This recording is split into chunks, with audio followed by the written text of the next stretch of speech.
Hello! Welcome to Libra Philippines. So, ito yung reading natin for Libra, Sun, Rising, Venus, Jupiter, Libra. Take only what resonates. For those of you na gusto magpa-personal reading, ayan yung details. Facebook page, TikTok namin, email, virgophilippines@gmail.com. Please support my band, guys. Sibol.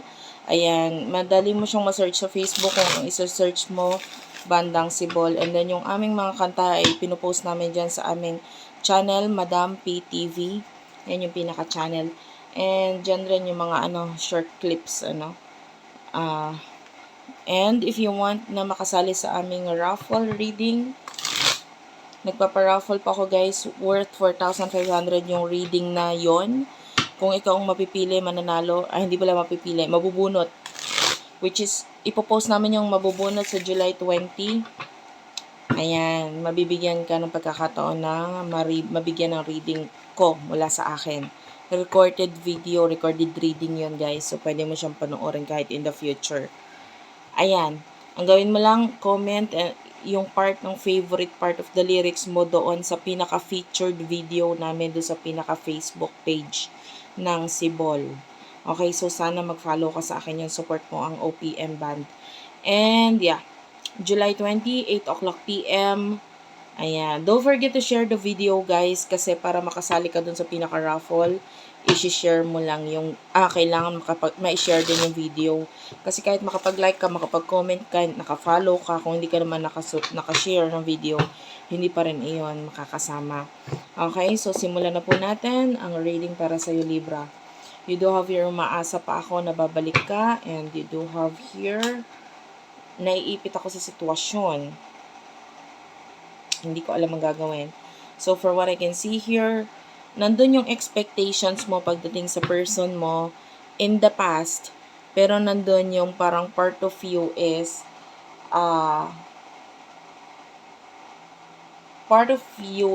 pwedeng nasa sitwasyon ka na hindi mo pwedeng gustuhin yung nakaraan mo. You know? And nakita natin, this person that you're dealing with, I feel like pareho kayo parehong energy. You do have very gusto ka ni mama. So, the person that you're dealing with, yung mother niya or mother figure sa buhay niya really do likes you a lot. And vice versa.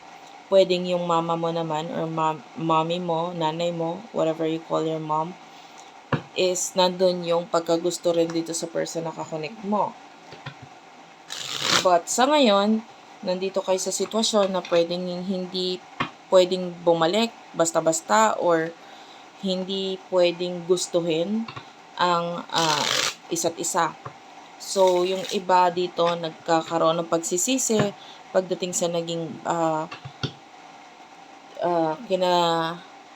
kinahinatnan ng connection na ito. Yung person na kakonect mo, kunin natin yung energy niya. Person na kakonect mo, you do have here, lagi kong tinitignan ng picture mo. So, this person is really spying on you, on your social media. Tapos, lagi niya din chine-check ang profile mo, ang iyong Facebook, TikTok, whatever you have, no?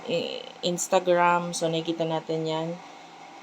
Feeling ng person na to is may pag-asa pa tong connection nito. This person is laging nakamasid sa'yo, and if ever you're dealing with a person na may kakonect na, you do have here, nag-aaway kami dahil sa'yo. So, hindi okay yung relationship nila ngayon dahil nandun yung ikaw pa rin ang napapansin or gusto nitong person na to at nararamdaman din naman yun ng person na kakonect niya. Kumbaga, guys, especially, alam mo yung intuition, meron tayo niyan yung kutob, no? Na although yung ating partners, no? If ever, yung iba, if ever you're single, of course, sabihin na natin yung friend mo or kakonect mo, kung sino man, nakakita ko ng, may kutob tayo lahat tayo, na may times na mararamdaman mo, yung iba nga lang hindi active. Pero nandun yung nararamdaman ng person niya, no, na kinukutuban siya, na nandun yung pagmamahal or pagtingin pa rin sa'yo ng person niya or yung person ninyong dalawa. So, kahit walang lokohan na nagaganap.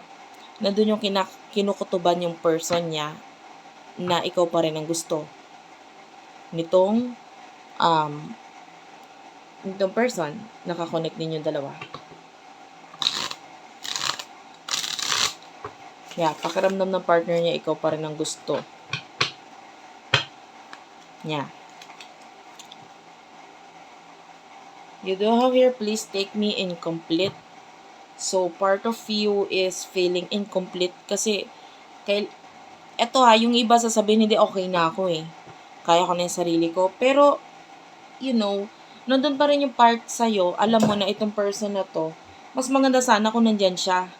Mas mararamdaman mo yung happiness if this person is in your life. Diba? Ito, you can see here,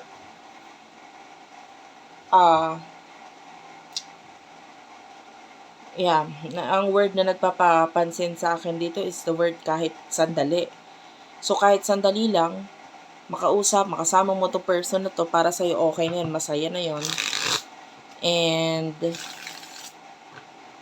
I feel like yung iba sa inyo, kahit hindi na love or hindi na relationship, maybe even just friendship, parang kontento ka na dun. Kasi ayaw mong maging masama dito sa connection na to. Person na nakakonect mo, may nagdidikta sa akin, walang magawa. So, I feel like your person is being controlled by someone. May nagko-control sa kanya.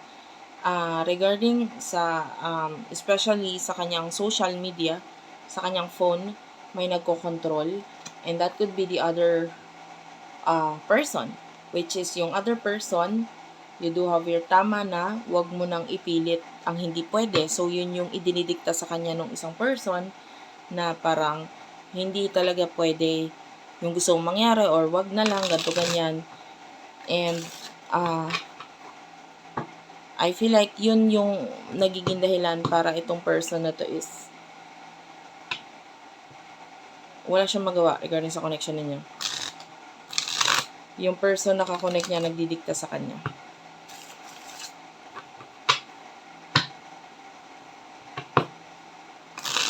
And yung person niya nagsasabi sa kanya na hindi na pwede yung connection ninyong dalawa, wag na ipilit or what. Tama na, ganyan.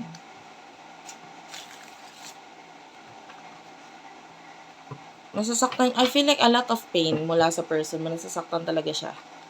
Karamdam ako ng sakit eh. Talagang parang ako.